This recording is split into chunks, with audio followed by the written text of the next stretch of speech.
Why was the smallest recruit the only one who didn't look afraid? The buses hissed to a stop in the courtyard, coughing smoke into the gray September morning.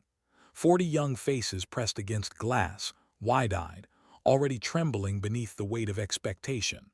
Some clutched duffels so tight their knuckles whitened. Others hunched, whispering nervous prayers to themselves, knowing that the ground they stepped onto would soon feel like a battlefield. But she walked alone. Maya Rodriguez descended the steps of the third bus without hesitation. Her boots hit the pavement like measured punctuation marks, deliberate, steady, silent. While the others bunched together instinctively, seeking comfort in numbers, she kept distance. She scanned her surroundings with eyes too calm for a girl barely 20, too sharp for someone who was supposed to be new to fear. And somewhere above her, in a window that overlooked the yard, a predator stirred.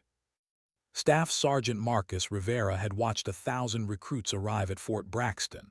Most looked the same, lost, breakable, begging to be molded. But this one, something about her posture, the way she seemed already attuned to invisible dangers, made his chest tighten with the thrill of challenge. At 6'4", Rivera loomed like a storm cloud waiting to break. His reputation had traveled farther than his voice.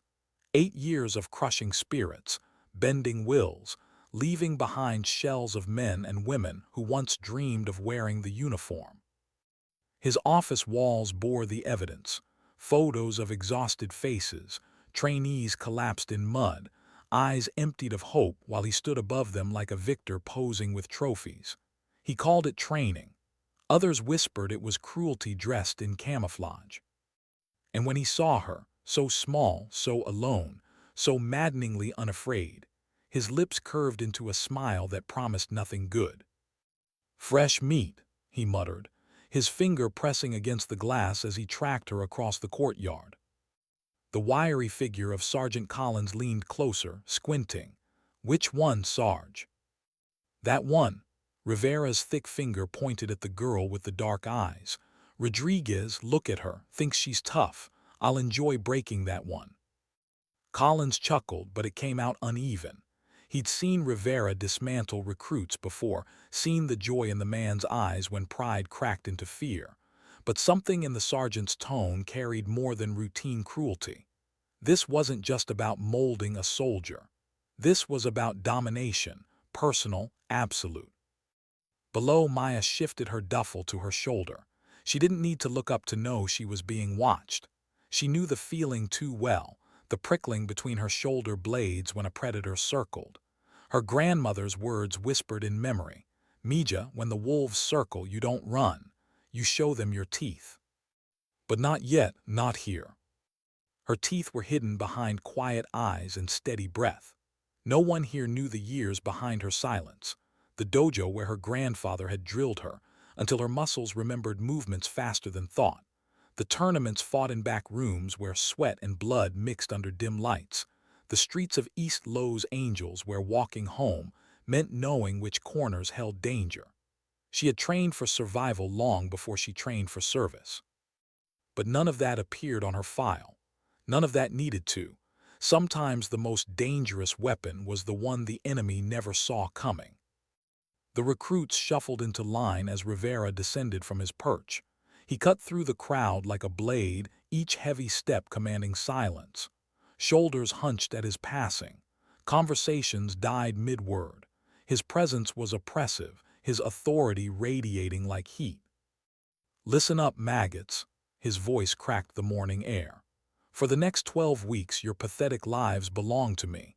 I will push you past your limits, tear you down to nothing, and maybe, if you're lucky, build you back into something worth calling soldiers." Eyes flicked nervously downward, avoiding the storm in his gaze. All but one. When Rivera's stare found Maya, he expected the usual flinch, the quick surrender of eye contact. Instead, she met him squarely. Steady brown eyes, unreadable but not defiant. Just present, just unbroken. It unsettled him.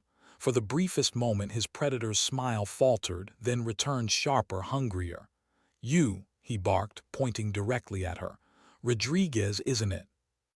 "Yes, Sergeant." Her voice was even clipped, free of tremor. "Well, Rodriguez, I hope you brought an appetite. You're about to eat more humble pie than you thought existed." The recruits shifted, grateful to be spared his focus. Some pitied her already. Most just looked away, silently praying not to be next. Maya only nodded, no fear, no protest. And in that silence, Rivera's obsession was sealed. He would test her. He would strip her dignity with words, crush her strength with impossible drills, rob her of hope with exhaustion and hunger. He had done it before. He would do it again. Only this time, he was already thinking of her defeat as a trophy. He could already see her spirit snapped, her will broken under his boot. What he didn't know was that every cruelty he planned, every weapon in his arsenal, was one Maya had already met in another form. He didn't know that she had been preparing for a war like this her whole life. The days began the way they always did at Fort Braxton, shouted orders before dawn, mud thick on boots, lungs burning in the cold. But for Maya, each morning carried the added weight of Rivera's attention. Extra laps while others rested, push-ups until sweat blurred her vision, her meals cut short or denied entirely, her bunk tossed for invented infractions. And yet no complaint. She carried it all with that same maddening composure. To the other recruits, she seemed unshakable. To Rivera, she seemed like an insult in human form. "Rodriguez thinks she's special," he sneered one morning, packing in front of the platoon. "She thinks those pretty brown eyes will keep bullets out of her chest. Newsflash, princess. The enemy doesn't care how cute you look when you're bleeding in the dirt." Laughter rippled weakly among the recruits, nervous, forced, but no one dared meet Maya's eyes. They all knew the price of sympathy. Private Chun had tried once. A tall, gangly kid from Oregon. He'd muttered something about laying off during the second week. Rivera made him scrub latrines with a toothbrush until his hands blistered raw. Sarah Williams had tried too, slipping Maya part of her ration pack one evening. She ended up in the dirt, pushing until her arms gave out, her chest heaving against the cold ground. Maya hated that. Not the punishments, not even the hunger. She hated being the reason others suffered. She carried guilt in silence, the weight pressing heavy each night when the barracks went dark. But she endured. And that endurance, quiet, steady, unwavering, did something Rivera hadn't felt in years. It got under his skin. "She's hiding something," he muttered to Collins one night over poker. "Nobody that tough naturally." Collins shifted uncomfortably, cards trembling in his hands. "Maybe you should ease up, Marcus. The others are starting to talk. They think you're taking it personal." Rivera's jaw clenched. "Everything I do is for the good of this unit. If she can't handle the pressure here, she'll get people killed out there. I'm doing her a favor." But deep down, he knew the truth. It wasn't about the unit. It was about his pride. She wasn't breaking, and every day she stood tall, it felt like a crack forming in the foundation of his power. Maya knew it too. She could see the way his eyes lingered longer, the way his punishments sharpened with personal intent. It wasn't about training anymore. It was about him needing to win. But what the sergeant didn't understand, and what Maya never said aloud, was that she didn't need to win. She just needed to survive, to endure until the moment endurance became something more. And that moment was closer than anyone knew. For now she sat quietly in her bunk, breath steady, palms resting on her knees in meditation while the others whispered complaints into their pillows. She pictured Rivera's insults as waves against stone, crashing loud, fatting harmless. She reminded herself of her grandfather's voice. "The mind is the weapon, Mija. The body only follows." Outside, Rivera plotted his next move, sleepless in his office, convinced she held a secret, convinced he had to break it out of her. What he didn't know was that every new cruelty, every attempt to crush her, was setting the stage for his own undoing. The predator was circling closer, but the prey he thought he hunted was something else entirely. Something he could not yet imagine. Why did silence make him angrier than screams?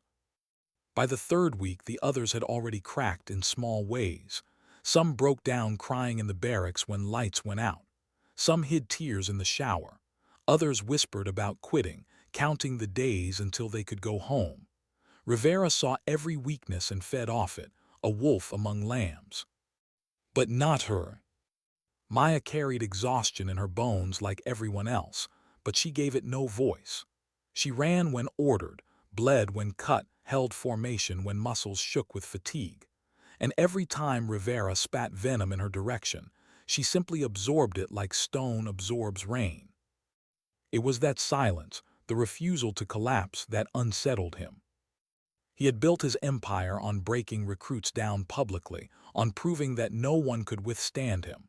Their cries, their protests, their stammered apologies, those were his trophies. But Rodriguez gave him nothing. No spark of rage, no plea for mercy. Not even a whispered complaint he could twist into defiance. To everyone else, she looked unshakable. To Rivera, she was a mirror reflecting back his own desperation. And desperation made him crueler. He assigned her to run with a weighted pack double the regulation load, her small frame forced to carry burdens designed to buckle larger recruits. She finished anyway, chest heaving but posture unbroken. He forced her to clean rifles until her knuckles cracked and bled, inspecting them with a sneer, then demanding she start again. She did, in silence.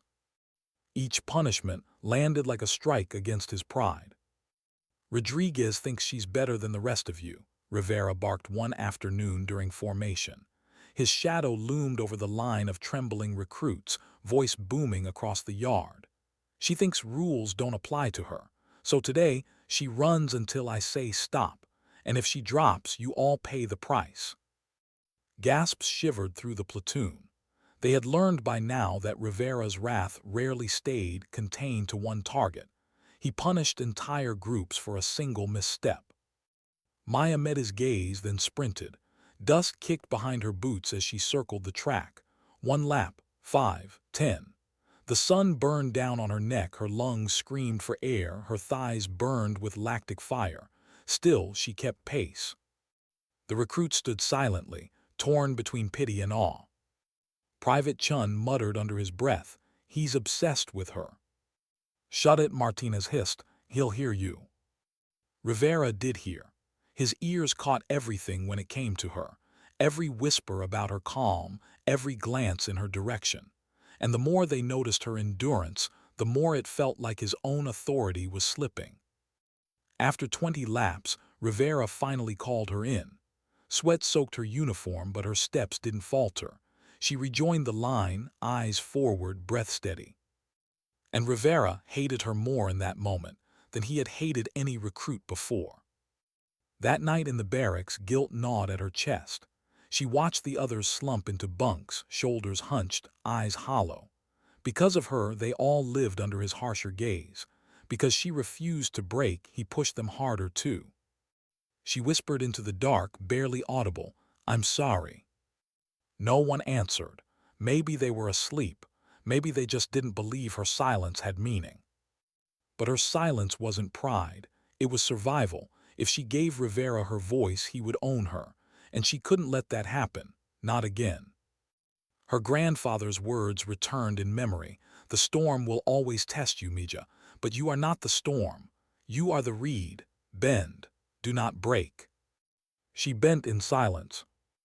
Rivera, meanwhile, sat in his office, packing the floor with sleepless fury. He pored over her file, convinced he had missed something. Family background, unremarkable. High school, average. Athletic record, non-existent.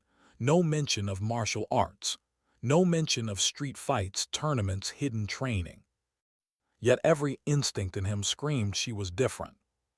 "She's hiding something," he told Collins during another restless night. "Nobody lasts this long under me. Nobody." Collins laid down his cards with a sigh. "Marcus, you're making it personal. You've pushed her harder than anyone else and she hasn't quit. Maybe that's it. Maybe she's just tougher than you expected." "Tougher?" Rivera's laugh was sharp, bitter. "No recruit is tougher than me. She's just waiting for her moment. I'll find it. I'll rip the truth out of her. Collins didn't argue, but in the silence that followed, he wondered if the man across from him was unraveling. Maya's endurance didn't only unsettle Rivera. It began to ripple through the platoon, too. Williams, the farm girl from Iowa, whispered one night, "How do you do it? How do you keep standing when he's trying to bury you?" Maya paused, then shook her head. "You just breathe." It wasn't much of an answer, but it was the truth. Breath was her anchor. Inhale, exhale, one moment at a time. Still, the question haunted her. How did she keep standing? Was it strength, or stubbornness, or simply fear of what breaking would mean? She wasn't immune to doubt. She felt it every night when exhaustion pressed on her chest like a weight. Every morning when Rivera's glare fixed on her before anyone else. But doubt, like pain, could be contained. And so the loop continued. Rivera pushing, Maya enduring, the platoon watching, until tension thickened into something more dangerous. The other instructors noticed first. They whispered about Rivera's fixation, about the way he engineered punishment solely for her. They worried, not about Maya, but about what his obsession was doing to him. He was slipping from trainer to tormentor, from drill sergeant to something darker. And Maya knew it too. She could feel it in the air, like electricity before a storm. Something was coming. She didn't know when, she didn't know how, but she knew Rivera was planning. The thought brought no relief, no dread, only readiness. Because while Rivera mistook her silence for weakness, Maya knew it was preparation. Every insult was sharpening her. Every punishment was another rehearsal. Every moment she endured without breaking was a reminder of who she was when stripped of everything else. And though she never said it aloud, she carried the truth like a secret blade. When the storm finally broke, it would not be her who shattered. The gymnasium lights flickered that Friday, the concrete floor echoing with boots as recruits shuffled into formation. Rivera's eyes scanned the crowd with something colder than usual, something final. Maya felt it before he spoke. Her heartbeat slowed, steady, like it always did when danger drew near. The storm wasn't just coming. It was here. What kind of lesson begins with a lie? Friday morning cracked open like any other. Boots pounding pavement, whistles cutting air, recruits bent beneath the weight of packs that felt heavier each day. But under the routine, a current ran sharper, faster. A hum of unease no one could name, but everyone felt. Rivera was different. He moved through drills with a predator's calm, as though conserving energy for something greater. His voice was clipped, his orders sharper, his glances toward Maya colder, hungrier. Every recruit felt it, though none dared say it aloud. He was building to something, winding the tension tighter with every barked command. By noon, whispers crawled through the ranks. "He's planning something," Chun muttered as they collapsed on the grass between exercises. His face was pale, sweat dripping into his eyes. Williams frowned. "Planning what?" He shook his head. "I don't know, but it's about her. It's always about her." Everyone's gaze flicked toward Maya. She sat cross-legged in silence, palms resting on her knees, eyes fixed on the ground. Her breathing was slow, even. To anyone else she looked detached, maybe even careless. But inside her body was alert, her thoughts moving like pieces on a board. She could feel it too, the pressure. The way Rivera's footsteps lingered when he passed. The way his instructions twisted into traps meant for her alone. She had learned to recognize predators circling, and he was circling closer with every hour. Yet fear never came, only readiness. Her grandfather's words echoed. "The reed bends, but it does not snap. The moment will choose you, Mija, trust it." Still, the waiting cut deeper than any insult.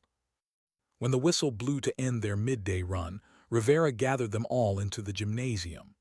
The concrete walls swallowed sound, amplifying each shuffle of boots and nervous cough. The space smelled of sweat and chalk, mats stacked against walls like silent witnesses. Something was wrong. This wasn't scheduled, It wasn't routine.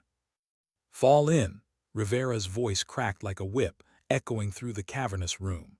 60 recruits scrambled into formation, 3 platoons packed shoulder to shoulder. Even the other instructors lingered along the walls, arms crossed, eyes narrowed. Rivera stood in the center, posture square, jaw tight. He let the silence stretch until the weight of it pressed down like stone. Then he spoke. "Combat isn't pretty, it isn't fair, and it sure as hell isn't gentle."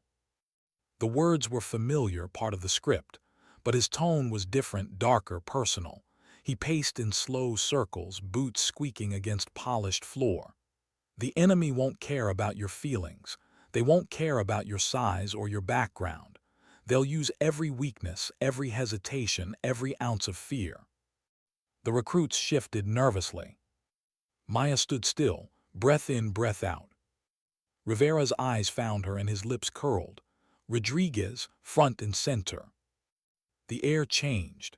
A ripple of dread moved through the crowd. All eyes locked on her as she stepped forward, her boots clicking in the silence. Each step was measured, her body language neutral, but inside she could feel the tension coiling. Not fear, anticipation. The storm had chosen its moment. She stopped 6 feet from him, close enough to feel the shadow of his size, the heat of his glare. Rivera's voice carried, thick with contempt. "Since you think you're so tough, let's see how you handle a real soldier." Whispers broke the silence, sharp as shattered glass. This wasn't a drill. This wasn't even training. Everyone knew it. Williams bit her lip until blood filled her mouth. Chun closed his eyes, unwilling to watch what was about to unfold. Even Collins, standing rigid near the back, looked uneasy. Rivera began to circle her, boots dragging against the floor with a predator's rhythm. His voice dropped, low and cutting. "You know what your problem is, Rodriguez. You think you're special. You think silence makes you strong. But I see through you. You're just another scared little girl playing soldier." The words hit the air like blades, but Maya didn't flinch. Her gaze fixed slightly above his shoulder, breath steady, body loose. She remembered her grandfather's lessons. The moment before the strike decides the strike. Control that moment and you control everything. Rivera's tone sharpened into a roar. "Look at me when I'm talking to you." Slowly, deliberately, she lifted her eyes and met his. And for the briefest flicker of a second, his confidence faltered. There was something in her stare, something calm, unbroken, that unsettled him. But pride drowned the hesitation. He turned to the recruits, his voice booming with false authority. "In combat, the enemy won't give you time to think. They'll hit you fast, hit you hard, and hit you without mercy. So today, you're going to learn what that looks like." Maya's body softened, muscles relaxing into readiness. She bent without moving, like a reed in wind. Every nerve alert, every breath a calculation. Rivera's fists flexed, his chest rising like a bull before the charge. For the recruits, the air grew heavy, electric, unbearable. Some couldn't look. Others stared in horrified fascination, knowing they were about to witness something they would never forget. Maya didn't blink. Rivera lunged. His massive hands shot forward, seizing her shoulders with crushing force. He lifted her like she weighed nothing, boots dangling inches above the floor. Gasps erupted from the recruits as his grip tightened, his face twisting into a mask of dominance. "This is what happens when you're not ready," he bellowed. The words thundered across the gym, echoing like cannon fire. Maya's lungs compressed under his grip, her body trembling against the pressure. Her head snapped back as he drove her toward the concrete. The impact cracked through the silence like a gunshot. The floor rattled. Her body sprawled, motionless, breath knocked from her chest. Around her, 60 recruits froze, horror etched across their faces. Some turned away. Others stared, too stunned to move. Rivera loomed above her, chest heaving, lips curled in triumph. "Maybe now you'll learn some respect," he sneered. But the silence that followed wasn't admiration. It was shock. Even Collins' face had gone pale, as though he just witnessed a line being crossed, a line that could never be uncrossed. Maya lay still, eyes closed. To anyone else she looked broken, finished. But inside her the storm had not shattered, it had only begun. Behind closed lids her mind worked with ruthless clarity. The impact had hurt, yes, but she had known how to absorb it, how to let her body go limp, how to let force pass through instead of into her. Her grandfather had trained her for moments like this, moments when an opponent's arrogance created his own downfall.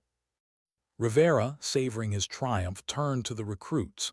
His chest swelled with pride, his voice booming again. This is what happens when you think attitude can save you. Rodriguez thought she was tough, thought she was different. Look at her now. Maya's breath steadied, her eyes opened. And in that instant, something shifted. Rivera hadn't seen it yet, none of them had. But the storm had chosen its moment. And it was closer than anyone realized. What happens when the storm finally bends back? Rivera turned his back for only a moment. It was all he needed to feel untouchable. His massive chest swelled as he addressed the recruits, his voice echoing with the satisfaction of a man convinced he had already won. "This is what happens when arrogance blinds you," he boomed. Rodriguez thought silence made her strong, thought she could stand against me. But silence doesn't win wars, it doesn't save lives, it just gets you broken. Maya lay still, chest rising in slow, measured breaths. Pain radiated through her ribs, but pain was an old companion. Pain could be contained, managed, even disguised. What mattered was timing. Her grandfather's words whispered through her memory. "The greatest victory comes not from strength, Mija, but from letting your enemy defeat himself with his own arrogance." Rivera shifted, gesturing broadly, savoring his theater. His right leg extended slightly, weight uneven. His focus, drunk on pride, belonged to the crowd and not to her. That was the opening. Her eyes snapped open. In a single, fluid motion, she scissored her legs around his planted ankle while her hands shot up to grab his wrist. The technique unfolded not like an improvisation, but like a story rehearsed 1,000 times in her body. For Rivera, the world inverted. 1 second, he was a giant gloating over prey. The next, his 220-pound frame crashed against the concrete with a thunder that shook the room. His breath exploded from his lungs as the impact rattled bone against floor. Gasps tore through the recruits. Some staggered back, mouths hanging open. Others rubbed their eyes, certain they were seeing a hallucination. Rivera groaned, stunned, trying to gather himself. But Maya was already moving. Her body flowed like water, muscle memory guiding her from takedown to control. She planted her hips low, shoulders heavy, weight distributed perfectly across his chest. Side control, textbook. She wasn't just holding him. She was pinning the facility's most feared instructor to the ground as though he were no more than a restless child. Rivera's face flushed red, rage rising as he struggled beneath her. "Get off me," he snarled, his voice cracking between fury and something he hadn't felt in years, fear. His arms thrashed, legs kicked, but every move only deepened his entrapment. Maya's breathing remained steady, calm, detached. To the recruits, it looked like she was barely trying. Chun whispered, voice trembling, "Holy, she's got him." "Impossible," Martinez muttered, though his wide eyes betrayed belief. Williams pressed a hand to her mouth, her heart pounding in disbelief. The silence of the other instructors screamed louder than any words. Collins stared as though watching the laws of physics crumble before him. Rivera bucked again, straining with every ounce of muscle. But Maya's base held, hips low, control perfect. She had faced stronger men before, in tournaments fought in dim gyms where pride outweighed mercy. She had learned then what Rivera was learning now. Brute force means nothing against leverage and calm. She spoke for the first time, her voice quiet but carrying across the gym like a knife through still air. "You want to know what real combat looks like, Sergeant?"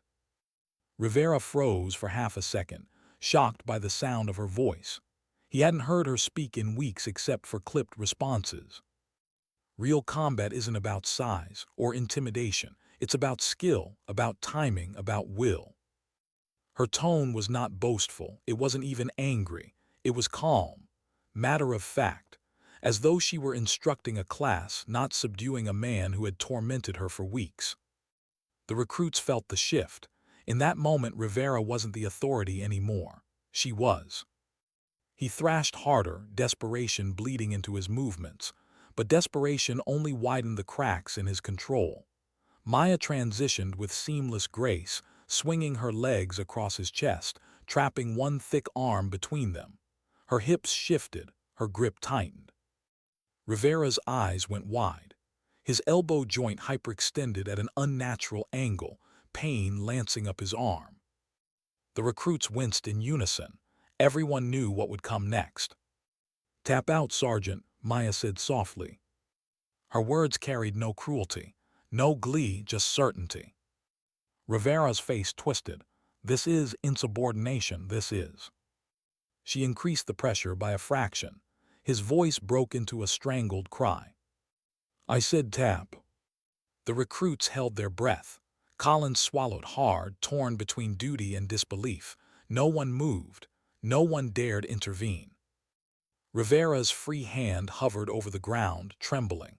To submit meant more than pain. It meant shattering everything he had built his reputation upon.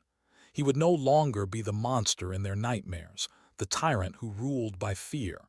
He would be the man who tapped to a recruit. Tears welled in his eyes, tears of rage, of humiliation, of inevitability. His pride fought to the last second. But his body knew the truth. His hand slapped the floor. Once, twice, 3 desperate taps. The sound ricocheted through the gym like a string of gunshots. Tap, tap, tap. The silence that followed was deafening. Maya held the position for 3 more seconds, ensuring there was no mistake, no denial. Then, with the same calm precision she had displayed throughout, she released him and rose smoothly to her feet. She brushed imaginary dust from her uniform and stood at attention. Rivera lay curled on the floor, gasping, cradling his arm. His face was streaked with sweat, eyes glazed with disbelief. For the first time in years, he looked small. The recruits didn't cheer. They didn't dare. They only stood frozen, staring at the impossible sight of their tormentor reduced to a trembling heap. Chun whispered again, his voice breaking, "What just happened?" Maya turned toward him, her gaze steady, calm. "My grandfather taught me," she said simply, "that true strength doesn't come from hurting people who can't fight back. It comes from protecting those who can't protect themselves." Her words sank into the silence like stones in water, rippling outward into the hearts of every recruit who had ever felt powerless under Rivera's shadow. Collins finally spoke, voice hoarse. This is impossible. Rivera been through Ranger School, Special Forces. His words trailed off, dying in the face of evidence. Training meant nothing without discipline. Discipline meant nothing without honor. Maya didn't need to say it. Her presence spoke louder than words. Rivera groaned, still clutching his arm, his empire of fear crumbling before 60 witnesses. For the recruits, it was as though a curtain had been pulled back. The monster wasn't invincible. The tyrant wasn't unbreakable. He was human, fallible, fragile. The predator had become the prey. And in that moment, Fort Braxton was no longer Rivera's domain. It belonged to the quiet strength of a woman who had refused to break. The gym held its breath, waiting for what came next. Because everyone knew, once an empire falls, nothing stays the same. What do you do when the silence is louder than the fight? The echo of Rivera's submission still clung to the walls of the gym. Tap, tap, tap, a rhythm impossible to forget, the kind of sound that rewrites memory, burning itself into the minds of everyone who heard it. 60 recruits stood frozen, the air around them thick with disbelief. No one clapped. No one cheered. They didn't dare. The sight before them was too raw, too fragile, like staring at the ruins of something that had always seemed indestructible. Rivera lay curled on the floor, cradling his arm, his breath ragged and broken.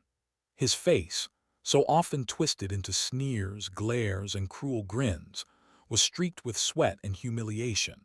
He looked not like a conqueror, not like the tyrant who had haunted their days and nights, but like a man who had been forced to confront his own limits in front of an audience that would never forget. Maya stood above him, steady, calm, her breathing controlled. She hadn't moved to strike again. She hadn't gloated, hadn't raised her voice, hadn't even looked proud. She just stood, brushing the imaginary dust from her uniform, as though this entire storm had been another drill, another exercise to pass quietly. And that composure unsettled the recruits almost as much as Rivera's collapse.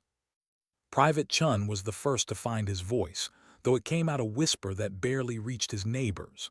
"Rodriguez, how did you?" His question trailed off, swallowed by awe. Maya turned her gaze toward him, her expression unreadable but not unkind. "My grandfather taught me," she said softly, her voice carrying just enough to cut through the silence, "that strength isn't about hurting people who can't fight back. It's about protecting those who can't protect themselves." Her words landed with a quiet force more powerful than any yell. Several recruits lowered their eyes, ashamed of their own silence during weeks of Rivera's abuse. Others looked at her with something close to reverence. Sarah Williams, voice trembling, muttered, "She's right." And then, like a dam breaking, voices began to rise. "He's been targeting her since day one, always pushing her harder than the rest of us. Everyone saw it, he crossed the line." Rivera groaned, trying to sit up, his face contorted in rage and shame. This is insubordination. This is assault. She attacked me." His words were jagged, desperate, but they fell flat in the presence of 60 witnesses. Too many eyes had seen the truth. Collins, still pale from shock, muttered, "Marcus, don't." His voice cracked under the weight of something more than fear. It was the sound of a man realizing the empire he had supported was crumbling in real time.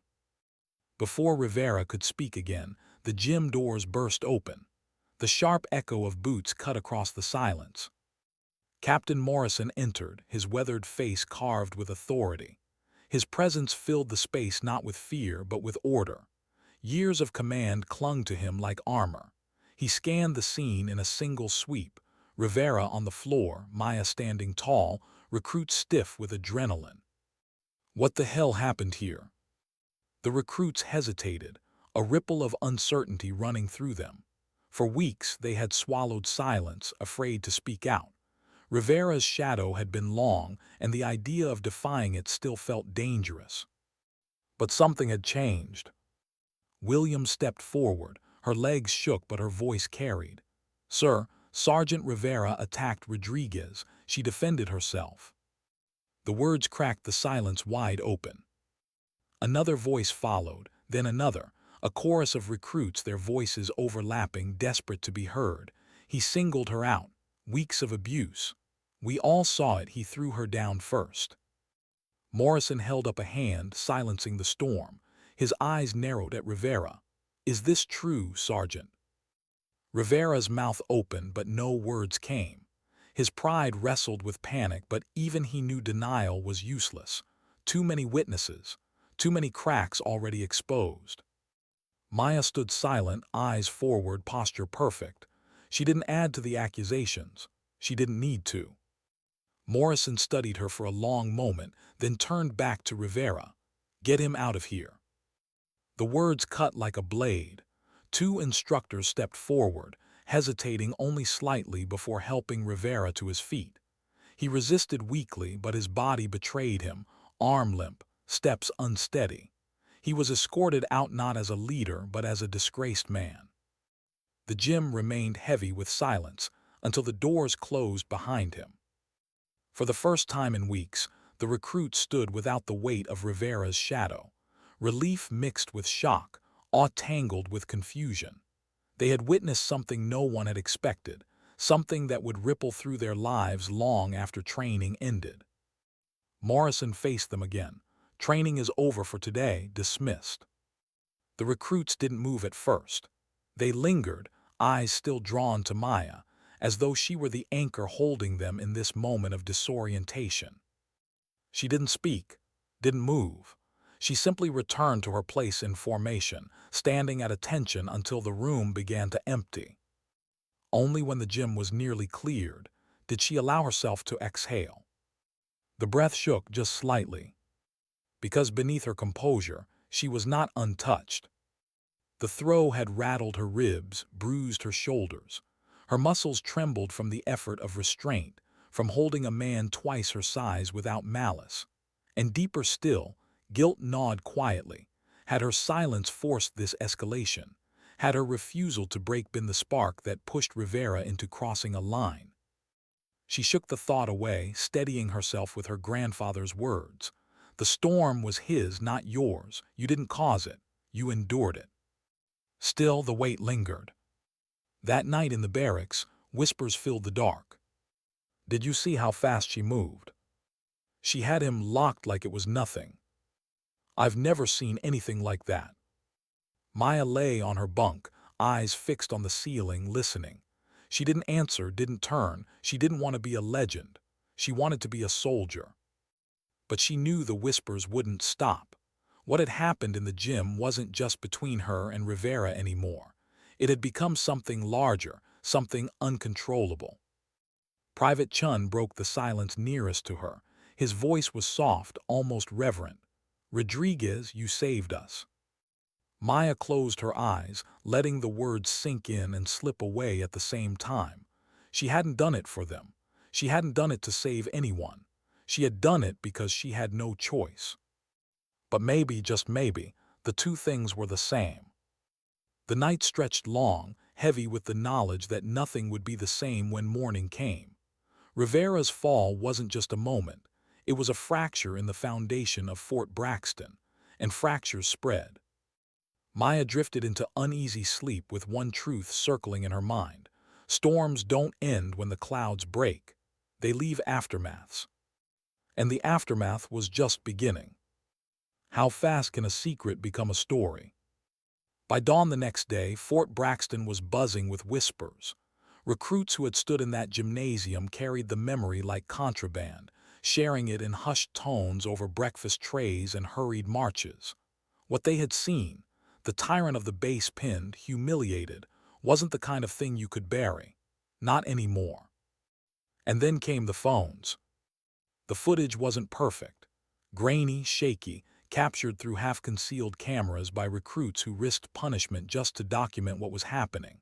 But the images were unmistakable. Rivera's brutality, his towering frame slamming Maya to the ground. And then just as unmistakable, the reversal. The quiet girl snapping open like a coiled spring, flipping the predator onto his back and forcing him to tap in front of 60 witnesses. By noon, the video had left Fort Braxton. By evening, it had left the base entirely. It spread across networks like fire on dry grass, military forums first, then social media, then everywhere. Recruit brings down feared drill sergeant. David and Goliath at Fort Braxton. The woman who refused to break. Maya sat on her bunk that night, staring at the ceiling as the barracks hummed with nervous energy. She hadn't seen the video herself. She didn't need to. She had lived it. But the whispers of its spread reached her from every corner. They're saying it's all over the country now. My cousin texted me. He saw it online. People are calling her a hero. She closed her eyes. Hero. The word landed heavy, unwanted. She hadn't fought to be admired. She had fought because she'd had no choice. Yet outside the walls of her barracks, her name had already become something larger. Captain Morrison convened an inquiry within 24 hours. He sat across from Maya in a cold, fluorescent-lit office, his lined face unreadable. A notepad rested untouched in front of him, though he didn't need it. The details had already been provided by 60 witnesses, by multiple camera angles, by the sergeant's own silence. Rodriguez, Morrison said finally, his voice steady, deliberate. You defended yourself. The evidence is clear. Rivera crossed a line. He's under arrest pending court-martial. Maya nodded once, her expression controlled. Do you understand what this means? Morrison pressed. She hesitated. Yes, sir. But inside, the truth was more complicated. She understood what it meant for Rivera. His empire had collapsed. His name would carry shame now, not fear. What it meant for her, though, that was less clear. Because every recruit now looked at her differently, not as one of them sweating and stumbling through training, but as something other, a figure, a symbol. In the chow hall, silence fell when she entered. Conversations halted, then restarted in hushed tones once she sat down. Some recruits looked at her with admiration, eyes wide like children staring at a storybook hero. Others avoided her entirely, too unsettled by the reminder that one of their own had toppled the man who had defined their nightmares.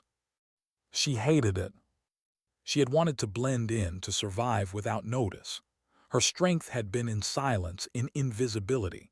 Now she was the loudest story in the building, whether she spoke or not. That night Williams slid onto the bench beside her, tray in hand. She didn't speak at first. She just sat, eating quietly. Then, after a long silence, she said, "You gave us our voices back." Maya didn't answer. Williams looked at her, eyes firm. "He made us afraid to speak. For weeks, we let him tear us down because we thought we had no choice. But you," she shook her head, "you showed us we weren't powerless." Maya's fork hovered above her tray, her throat tightening. She wanted to say, "I didn't do it for you. I didn't do it to prove anything. I just survived." But the words stuck, maybe because Williams was right, in a way Maya didn't want to admit. When she returned to the barracks, she found a note folded neatly on her bunk. The handwriting was uneven, hurried. "Thank you for all of us." No signature. She held it for a long time before tucking it away, her chest aching with something she couldn't name. Pride, maybe, or sorrow, or both. Outside the barracks, Rivera's downfall was swift and merciless. The investigation pulled at threads long ignored, years of complaints buried under glowing performance reports, abuse excused because of his results. But the video stripped away deniability. The evidence wasn't just official now. It was public. Within a week, Rivera was dishonorably discharged, stripped of rank, facing criminal charges for assault. His name, once spoken with fear, now circulated with disgust. And Maya's name rose in equal measure. She became the recruit who had humbled the untouchable, the woman who had proven that bullies, no matter how big, could fall. She was praised in headlines, dissected in interviews she had never given, admired by people she had never met. It felt unreal, unwanted. During lights out, as the barracks settled into uneasy sleep, Maya lay awake, staring at the shadows on the ceiling. She thought of her grandfather, of the dojo in East Los Angeles, the smell of sweat and old wood, his weathered voice guiding her through countless drills. True strength, Mija, is not about proving yourself. It's about knowing when to act and when to stay still. She wondered what he would say now. Would he be proud? Would he tell her this was what he had prepared her for? Or would he warn her about the cost of becoming a symbol, the way people would see what they wanted instead of who she really was? Because already she felt the distance growing. The recruits no longer saw Maya Rodriguez, the quiet girl from East LA. They saw the one who beat Rivera, the living proof that fear could be broken. But proof was a heavy thing to carry. She turned on her side, closed her eyes, and whispered into the dark, "I didn't want this." No one answered. Morning came, and training resumed under new instructors. Softer voices, stricter adherence to the book, but none carried the same shadow Rivera had cast. For the first time, recruits ran without the taste of dread in their throats. For the first time, they stood in formation without waiting for humiliation to strike. Yet every glance toward Maya reminded her that freedom had its price. When she stumbled, no one laughed. When she lifted, others lifted harder beside her. When she ran, the platoon strained to match her pace. She hadn't asked to lead, but she had become a standard. And late at night, alone in the silence, she wrestled with the truth. Sometimes the storm doesn't end when you survive it. Sometimes survival makes you the lightning rod for everyone else. Her story was no longer her own. It belonged to all of them. What happens when survival turns into expectation? Weeks passed, but the echo of that gymnasium moment lingered in every corridor of Fort Braxton. Rivera's absence hung heavy, not as relief alone but as a ghost, the memory of a shadow that had once ruled them all. Training continued, but it felt different. The new instructors barked orders, yes, but they barked by the book. No manufactured humiliations, no invented punishments. For the first time, the recruits could believe the program was meant to build, not break. Yet for Maya, the relief was double-edged. She had survived the storm, but survival had placed her in a spotlight she had never sought. Everywhere she went, eyes followed. Some were filled with gratitude, some with awe, a few with envy. She couldn't eat a meal without whispers at nearby tables, couldn't run laps without others measuring their pace against hers, couldn't lift in silence without feeling the unspoken pressure of those waiting to see if the legend matched reality. She hated the word legend. It stripped away her humanity, turned her into a story rather than a person. At night, she found herself clutching the folded note she'd kept tucked inside her footlocker. "Thank you for all of us." She read it when the whispers grew too heavy, when she felt herself being erased by expectation. It reminded her that what she had done wasn't about spectacle. It had been about necessity, survival, dignity. Captain Morrison summoned her one afternoon, his office neat and bare except for stacks of reports. His weathered eyes studied her with a weight that made her feel both proud and cornered. "Rodriguez," he began, his tone clipped but not unkind. "You've been reviewed by higher command. They've seen the footage. They've read the reports. You're being offered an accelerated track." Maya blinked. "Sir, you've demonstrated qualities we don't see in recruits this early: discipline, resilience, composure under pressure. They're fast-tracking you. You can choose your specialty." The words settled over her like dust she couldn't shake. Accelerated, chosen. But the truth was, she hadn't chosen any of this. She thought of her grandfather's dojo, the late nights in East Los Angeles, the whispered lessons about strength. She hadn't come here to shine. She had come here to serve quietly, to prove to herself she could wear the uniform with honor. Now they were offering her a path she hadn't imagined, one paved not by her own decisions, but by a viral moment she wished had never happened. Morrison studied her silence. "Take some time to decide, but not too much. Opportunity doesn't wait." She nodded, saluted, and left. That night Williams approached her in the barracks. "So it's true," she said quietly. "They're moving you forward." Maya hesitated. Word travels fast. Williams shrugged. "People talk, they always will, but listen, don't let it eat you. You earned this." "Did I?" The question slipped out sharper than Maya intended. Williams frowned. "Of course you did. You stood against Rivera when none of us could." "I didn't choose that," Maya muttered, lowering her voice. "He forced it." Williams' gaze softened. "Maybe, but you still stood. That counts." When Williams walked away, Maya sat on her bunk, staring at her hands. They didn't feel like symbols. They felt like hands, scarred, strong, but human. Days turned to weeks. The accelerated program carried her forward at a pace that left others behind. She was offered her pick of paths: intelligence, special operations, aviation. The choice was hers, they said. But the choice didn't feel free. The weight of expectation pressed against every option. If she chose wrong, would she betray what people saw in her? If she chose right, would she only be feeding a legend that didn't belong to her? In the end, she chose military police. It wasn't glamorous. It wasn't elite. It wasn't what anyone expected, but it felt right. To stand where others might be powerless, to protect instead of destroy, that aligned with the lessons her grandfather had carved into her bones. When she told Morrison, his eyebrows lifted slightly. "Military police," he repeated. "Yes, sir." His silence stretched, then softened into approval. "It suits you."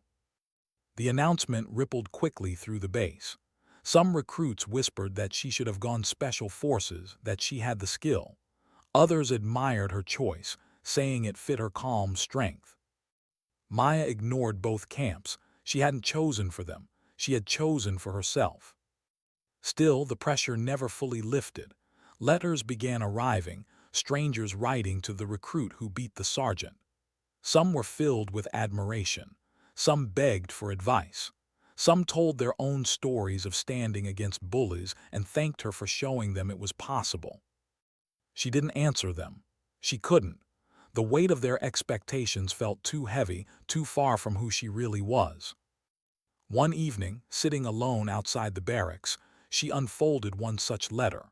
The handwriting was shaky, uneven, from an older veteran who had written simply, "I wish someone like you had been there in my day. Maybe I wouldn't still carry these scars. Thank you." Maya stared at the words until they blurred. She hadn't asked for this, but perhaps the storm had given her something larger than choice. Perhaps surviving wasn't just about her anymore. Williams joined her outside, sitting quietly for a long moment before speaking. "You know," she said softly, "people will keep seeing you however they want. Hero, symbol, inspiration, you can't stop that." Maya exhaled long and slow. "Then what's left?" Williams' gaze was steady. "You decide what you see when you look at yourself." The words lingered after Williams left, echoing in Maya's chest. That night she dreamed of her grandfather, his face lined, his voice calm. "We don't fight to prove we're strong, Mija. We fight to prove strength means something." She woke with tears on her cheeks and a weight in her chest that felt both burden and blessing. By graduation day, Rivera was a memory spoken only in whispers. Maya stood in uniform, polished boots reflecting the sun, her posture perfect. The recruits who had once trembled under his shadow now carried themselves taller, their eyes sharper, their pride reclaimed. When her name was called, the applause felt heavier than any medal, not because it was hers alone, but because it carried the relief and vindication of 60 voices who had witnessed fear undone. She saluted sharply, her face calm, but inside she whispered the truth only she knew. She hadn't come here to be a story. She had come here to serve. And yet sometimes stories choose you. What does strength look like when no one is watching? Years passed, but Fort Braxton never forgot. The recruits who had stood frozen in that gym carried the memory with them into their units, their deployments, their lives. Some spoke of it openly, turning Maya's story into legend. Others carried it quietly, like a secret flame that reminded them that even tyrants could fall. And Maya, she walked her path without looking back. Military police wasn't the glamorous assignment others had expected, but it became her home. She patrolled gates and barracks, mediated disputes, escorted prisoners.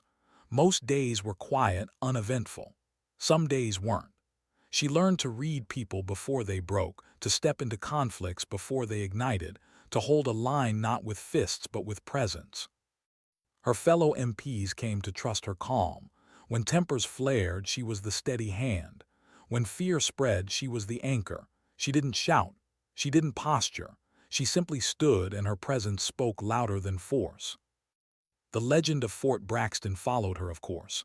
At first, whispers trailed her through every posting. "That's her, the one who took down Rivera." Some treated her with reverence, others with doubt. But as years passed, the whispers faded. New recruits came, unaware of the viral video that had once raced across screens. Old stories were replaced by new ones. And that was fine with her. Because Maya never wanted to be a story. She wanted to be a soldier who did her job with dignity. But the past had a way of returning. One evening, during a deployment overseas, She found herself on patrol through a village caught between fragile peace and hidden conflict. The streets were narrow, lined with children chasing stray dogs, elders watching silently from doorways. It looked calm, but calm was deceptive. Her squad moved cautiously, eyes scanning rooftops and windows. And then, ahead, a heated argument broke out between two young men at the edge of the market.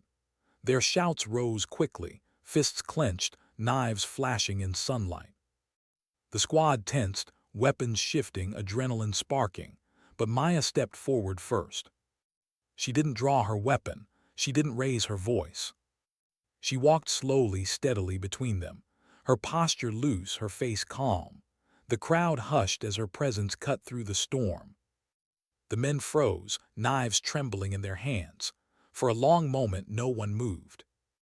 Then without a word she extended her empty palms, open, honest. Her eyes locked with theirs, and in her gaze they saw no fear, no aggression, only control. The knives lowered, the fight dissolved, the crowd exhaled as though the air itself had been released from tension. Her squad watched in silence. They had seen firefights, raids, chaos, but what Maya had done looked different, quieter, stronger. Later, one of the younger soldiers asked her, "How did you know they wouldn't attack you?" She shrugged softly. "I didn't, but I knew I wouldn't attack them. Sometimes that's enough." Moments like that defined her more than any viral video. Not the story of Rivera, not the headlines, not the whispers, but the quiet acts no one filmed, the choices made when dignity mattered more than dominance. Years turned into a career. She rose through ranks not with flash, but with consistency. Her record was solid, her evaluation steady. She was respected not because of what she had done once in a gym, but because of how she carried herself every day after. Still, the memory of that moment never left her. Sometimes, late at night, she thought of Rivera. She wondered where he was, what became of him after the court-martial. Was he bitter? Broken? Did he ever reflect on the empire he had built and lost in less than 2 minutes? She didn't hate him, not anymore. Hate was a weight she refused to carry, but she remembered him as a warning, proof that power without honor always collapses. Years later, at a graduation ceremony for new recruits, Maya was invited to speak. She almost refused. Public speaking was never her strength, and she didn't want to be paraded as a symbol again. But something in her chest told her to accept. She stood at the podium in crisp uniform, her hair tied back, her boots gleaming. Rows of fresh faces stared at her, wide-eyed, nervous. They didn't know her story, not all of it. Maybe some had heard whispers, but most only saw an officer standing where they hoped to stand one day. She cleared her throat, her voice calm but steady. "You've heard that strength means pushing harder, running farther, fighting longer. And yes, those things matter. But strength is more than that. Strength is what you choose when no one is watching. It's how you carry yourself when no one is cheering. It's what you hold on to when someone tries to take your dignity away." Her gaze swept the crowd. There will be storms, some you'll see coming, some you won't. And when they come, you don't always have to fight the wind. Sometimes you just bend. And when the storm passes, you stand again, stronger. The recruits listened in silence, their eyes wide, their bodies leaning forward. She could see herself in their nervous faces, remembered standing where they stood, smaller than the rest, unseen, underestimated. She finished simply, "Strength isn't loud, it doesn't brag. Sometimes dignity doesn't speak, it simply acts." The words lingered in the hall, soft but unshakable. When she stepped down from the podium, she didn't feel like a legend. She didn't feel like the girl who had once flipped a tyrant in front of 60 recruits. She felt like herself. And that finally was enough.